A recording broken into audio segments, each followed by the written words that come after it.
Terima kasih Anda masih bersama kami dalam program Trik Hukum, masih bersama dengan Brigjen Polisi Sulistyo Pujo Hartono, Kepala Biro Humas dan Protokol Badan Narkotika Nasional. Pak Pujo, tadi kita membahas mengenai assessment, bagaimana memilah para mereka yang terjaring dalam suatu razia atau dalam suatu penggerbekan narkotika untuk dipilah dari mulai korban, penyalahguna, bandar dan segala macamnya. Pertanyaannya Pak, konteks pidana tentu sudah jelas bahwa mereka yang melakukan peredaran, mengedarkan, kemudian menyalahgunakan dalam konteks memiliki barang tertentu kemudian menyebarkan ke orang lain sudah jelas diatur hukumnya. Bagaimana dengan rehabilitasi? Karena masyarakat masih bingung, masih belum jelas. Mereka yang berhak mendapat rehabilitasi itu seperti apa, Pak? Jadi rehabilitasi ini hak daripada semua masyarakat. Ini bagian daripada yang disebut namanya hak kesehatan. Hak kesehatan ya. Ini hak kesehatan ini memang sudah diberikan oleh Tuhan, sama orang pengen sehat kan. Kemudian tentu saja untuk masalah siapa yang berhak direhab, ya, yang berhak direhab itu yang pertama tentu saja orang yang masuk kategori namanya tadi pengguna, pengguna bisa kalau dia menggunakan narkoba dengan preskripsi tapi kecanduan bisa juga. Harus direhab kan, dalam arti didetoksifikasi kan itu, didetok. Kemudian juga kepada penyalahguna tadi diperbaiki ya, rehab sosial dan rehab medis. Nah, itu bisa orang yang direhab itu namanya kan biasanya namanya pecandu kan. Jadi dalam istilah hukumnya namanya pecandu. Ada dua yang namanya yang disebut direhab secara voluntary. Secara sukarela gitu. Sukarela dan direhab secara compulsory. Jadi voluntary itu orang yang direhab ya, yang direhab karena yang bersangkutan dibawa oleh diri sendiri atau melapor atau oleh keluarganya, voluntary. Nah, compulsory itu karena sebagai proses dari penegakan hukum, ya, yang setelah melewati TAT tadi. Jadi biasanya orang begitu di TAT, berkas ada, ya kan, dia tidak tunggal karena ada tersangka lain, maju sidang dan begitu maju sidang, hakim bilang, oh si ini ada direhab, dihukum dengan direhab, ketok direhab itu. Maksudnya tidak tunggal tadi gimana? Bagaimana pernah ada ditemukan sebuah kasus sering tunggal itu pernah? Ya, situ kan ada pelakunya dan ada yang pengedarnya, kemudian ada pengguna kan begitu. Ada juga yang tadi penyalahguna dan ada korban penyalahguna, bisa saat yang sama. Itu kan berkas yang sama, mungkin di-split aja kan, faktanya itu.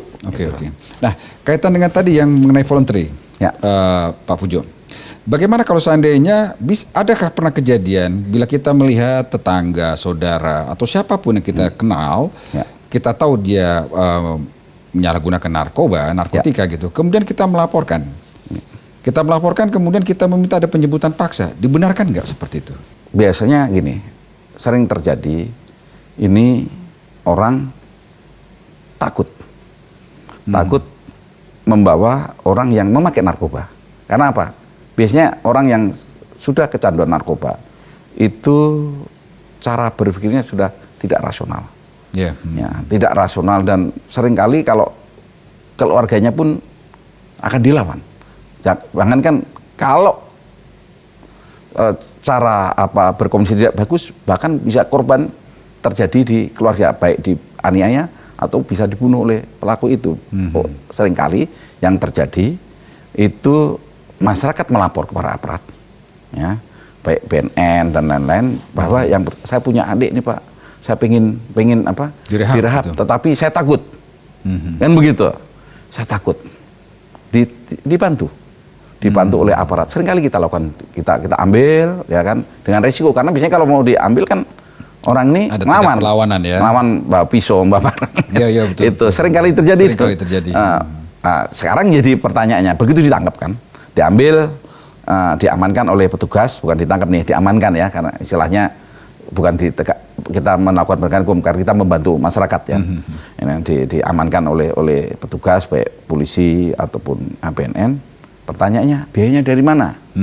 Nah, kalau voluntary biaya untuk transportasi sampai di rehab yang milik negara ya. Saya sampaikan yang milik negara itu ditanggung oleh masing-masing. Untuk transportasi jangan sampai nanti orang udah dibantu diamankan oleh BNN.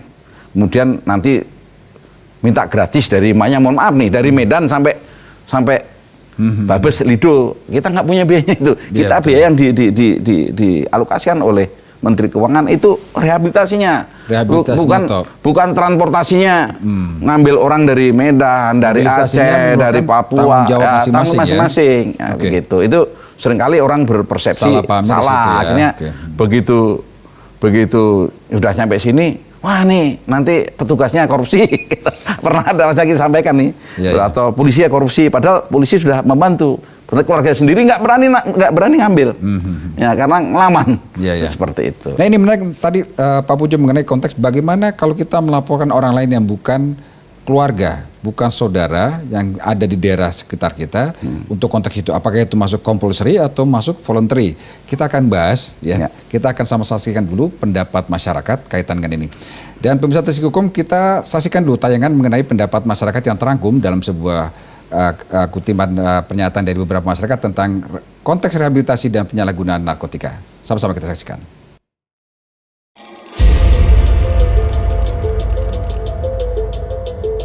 Peredaran narkoba saat ini itu sangat memprihatinkan.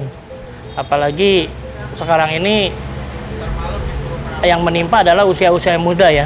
Yang harusnya menjadi panutan penerus bangsa. Mereka sekarang udah menjadi pecandu narkoba. Sangat melebar banget ya sampai ke pelosok bahkan mendunia.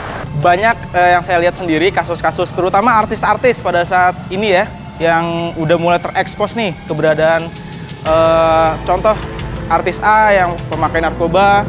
Jadi menurut saya sih peredarannya mungkin udah cukup banyak, cuman tidak terekspos oleh media ataupun tidak terusut oleh kepolisian tersendiri gitu loh.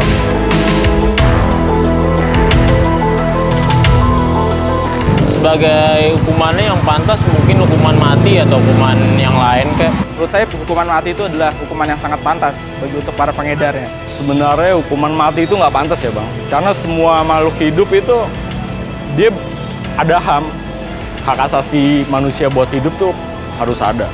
Jadi saya nggak setuju kalau hukuman mati. Hukuman yang pantas banget tuh hukuman mati ya Mas ya. Soalnya dia merusak generasi kita dari yang termuda, bahkan anak-anak sekarang sudah pengguna narkoba ya Mas ya.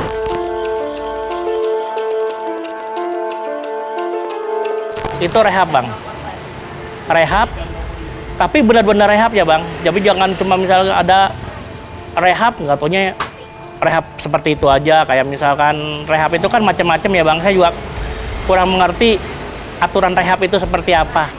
Kalau memang harus diterapkan rehab, saya sih setuju pengguna narkoba itu kalau tertangkap di rehab, bukan di penjara. Bisa diobatin ya Pak ya, mungkin dimasukkan ke rehabilitasi, ya kan?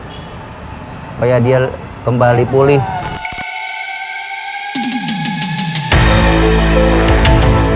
Bagus banget, karena saya pernah juga sih lihat di lingkungan saya sendiri. Penanganannya sih cukup baik kalau menurut saya buat sekarang ini. Sangat bagus sekali ya. Udah sangat bagus sampai bandar-bandar narkoba yang ada di daerah pun sampai ketangkap semua. Terutama untuk polisi lebih giat lagi untuk menangkap narkoba sekarang. Tadi sama kita sudah saksikan beragam pendapat masyarakat tentang peredaran narkotika dan juga pengertian mereka tentang konteks rehabilitasi. Pendekatan rehabilitasi sendiri Pak, selama ini yang dilakukan oleh BNN maupun aparat penegak lain, khususnya polisi gitu ya. Apakah dikhususkan untuk kalangan tertentu atau bersifat generik? Kalau bicara misalkan konteks compulsory yang berasal dari persoalan penegakan hukum. Jadi untuk untuk direhab itu kita tidak melihat pangkat, tidak melihat golongan, nggak melihat artis, nggak melihat politisi, semua melihat. Jadi kalau orang sudah masuk ke balai rehab kita, ya kan, atau loka milik BNN atau milik negara lainnya, ya seperti punya Kemenkes dan lain-lain, itu sama Pak, sama, haknya sama. Mereka semua punya hak untuk direhabilitasi Ya, setelah semua dilakukan sama. penyidikan dan pendidikan Iya, tentunya semua ya. hak, iya. Oke. Nah pertanyaannya lagi, apakah taruhlah mereka seseorang terlibat dalam sebuah kasus penyalahgunaan narkotika dalam konteks compulsory tadi, ya. Kemudian pada saat proses berjalan, bolehkah keluarga mengajukan kepada polisi untuk yang bersangkutan diberikan tindakan rehabilitasi? Jadi masalah mengajukan untuk direhabilitasi itu hak keluarga. Tetapi apakah hak itu diterima oleh tim penyidik dan lain-lain, itu tim yang memutuskan. Oke. Begitu. Seperti contohnya saya minta tahanan rumah, ya kan? Saya minta dengan jaminan dan lain-lain, itu kan haknya mereka untuk mengajukan. Betul. Tapi apakah dikabulkan atau tidak, itu pertimbangan daripada penyidik. Kalau masalah seperti ini nanti penyidik kan dengan yang lainnya kalau sudah atau belum melewati tim eksamen terpadu seperti itu. Nah, kalau sudah baru kejaksaan, Pak Jaksa kan gitu. Oh gitu. Dan lain-lain. Itu semuanya kewenangan ya. Tapi berarti tahapan sebelum pelimpahan masih bisa dibicarakan, artinya bisa diajukan ke penyidik, polisi, tentunya setelah pertimbangan dari penyidik tersebut ya. Apakah bisa diteruskan untuk rehabilitasi atau tidak gitu ya? Masyarakat mengajukan kalau orang udah ditangkap nih, ditangkap untuk daripada keluarga itu kan keluarga saya tolong direhab.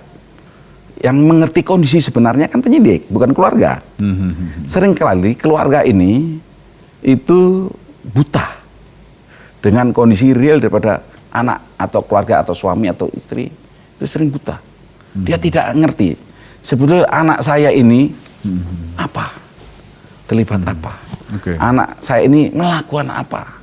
Jadi biasanya rasa sayang menyebabkan orang tua membela habis-habisan keluarga. Oleh karena tentu saja seringkali untuk meminta untuk danain, untuk diminta untuk tahanan luar dan rehab dan lain-lain, itu bagian daripada hak daripada keluarga. Oke. Ini menarik Pak, bicara mengenai keterlibatan keluarga dalam hal ini. Nanti kita akan bicarakan mengenai hal ini setelah segmen berikutnya. Dan pemirsa Telisik Hukum, pembicaraan kita semakin menarik dengan Bapak Brigjen Polisi Sulistyo Pujohartono. Telisik Hukum akan segera kembali dengan perbincangan lebih lanjut mengenai narkotika antara pidana dan rehabilitasi.